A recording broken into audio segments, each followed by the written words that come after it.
Shalom. First and foremost, I want to say all praise, honor, and glory due to Yahweh Bashim Hawashai, the true name of the Heavenly Father and His Son. Double honors to the elder apostles of Great Millstone out of New York who rule well. Salutations to the hopeful elect. Shalom to the few sisters that do listen to us as well. And basically, this is a lesson of exhortation. And I'm going to just to the Akim and to myself. And I'm going to just go right in on it. The topic. Basically, it's about, let me just read the scripture. This is Proverbs 9 and verse 5. Alright, it says, "Come, eat of my bread and drink of the wine which I have mingled." Alright, and we know that's wisdom. Alright, and the truth. Yahweh Shah said he was the bread of life. When Satan tempted him in the wilderness, when he was fasting, he told him to eat bread, and he said, Yahweh Shah said that man should not live by bread alone, but by every word which proceed from the Father, from the scriptures, from the truth. Alright? Job said, the ear tried words as the mouth tastes meat. So this is bread, I'm going to read it. "Come eat of my bread and drink of the wine which I have mingled." It said, "Forsake the foolish and live, and go in the way of understanding." Alright? Forsake the foolish and live, and go in the way of understanding. And daily, that's the craft that we're trying to master, that we are mastering in the truth daily by steady nicking off of nigga shit. And a lot of Jake get hip growth confused with hypocrisy. Like, I'm not, finna be doing the things in the truth. I was doing it 6 years ago, 5 years ago, 4 years ago. Shit, I'm not doing the same thing I would have been doing 2 years ago or 1 year ago. And this truth, you got to, and especially if it's something some brother rebuked you about, or something just you should know. It's areas, whether it be you lacking and you got to get into the Hebrew, or you lacking and you got to read more, if you got to pray more, or if you've been digging around, not going to the study with the brothers or the classes. We know, starting with myself, we know each individual in the truth what we need to step it up in, man.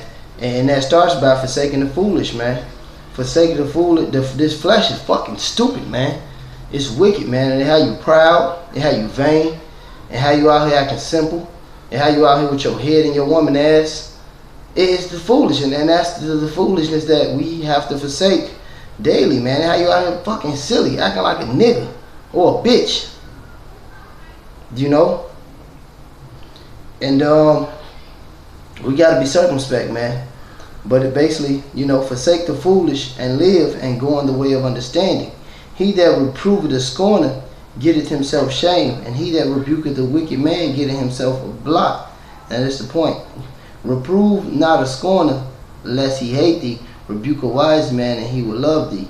Alright, so we rebuke each other, and we give each other strength and courage, but through chastisement, but through that we build up strength and courage to basically cry for ourselves in this truth and become better.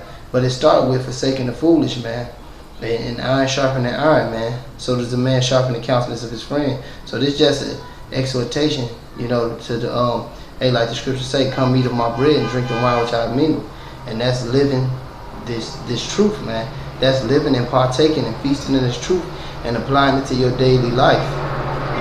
That's that wisdom, man. Exercising that understanding and knowledge and this truth. But hey, man, we got to get our shit together every day, man. And Paul said, I both discipline my body and bring, the apostle Paul said, I both discipline my body and bring it into subjection, lest when I preach to others, I myself should become a castaway. So we want to do that. We want to mortify the deeds of the flesh. We want to take up our cross. We want to not make this a laborious, tedious thing. Bear other brothers' burdens as well. And hey, basically, man, forsake the foolish, man. Let all the nigga shit that we got go. I'm not saying consume too much. I'm not saying do too much. I'm trying to say do as much as you can with the proper application or whatnot, for lack of better words. You apply this truth to your life, man. But hey, I'm read again. It's Proverbs 9 and 6. "Forsake the foolish and live, and go in the way of understanding." So we got to keep going in this path of understanding, man. And they not let up. Esau ain't letting up, man. Them demons a brother just said it. Hey, an apostle said it. Apostle Carr, I think it was, said it early on the video, man. Them elites, man, they praying against us. They putting all these witchcrafts on us. They putting all these enchantments on us. We the only one that ain't in this delusion, man. So we gotta forsake that shit as much as we can, man. You know, get in the spirit, lay off the booty shaking and the trap music, you know, or something for a minute, man. You gotta cleanse your mind, you know. Sometimes, you know, meditate, fast, you know, and just get in the spirit, man. Watch more lucrative things, but you know, with that being said, man, you know, it's just a brief exhortation, man, about, you know, letting the nigga shit go as much as we can, man.